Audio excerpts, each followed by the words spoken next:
Almasi Kisabya ameendelea na mikutano ya hadhara katika maeneo mbalimbali, soko la Stereo pamoja na soko la Tandika wilaya ya Temeke.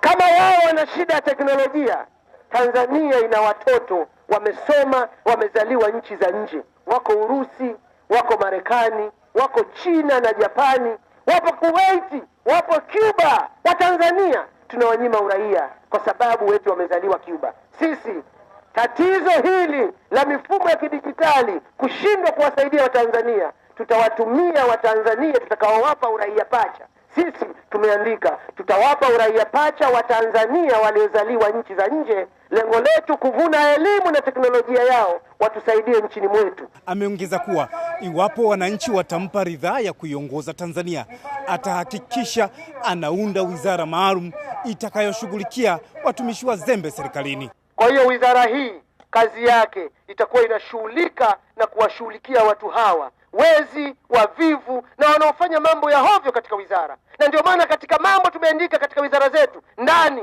tumesema waziri hao ama mawaziri 10 watatumia gari za wizara wakiwa kwenye kazi za ofisi.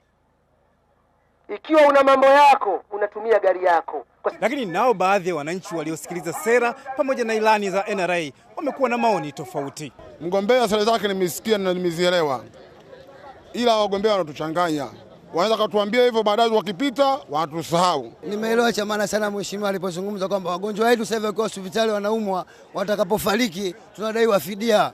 Kwa swala hili mheshimiwa alikazia mkazo. Mgombea urais kupitia chama cha NRA amefanya mikutano 4 katika maeneo mbalimbali hapa jijini Dar es Salaam, akitangaza sera pamoja na ilani ya chama chake ili wananchi waweze kumchagua Oktoba 29 mwaka huu. Mimi ni Joseph Mpangala, Azam News, Dar es Salaam.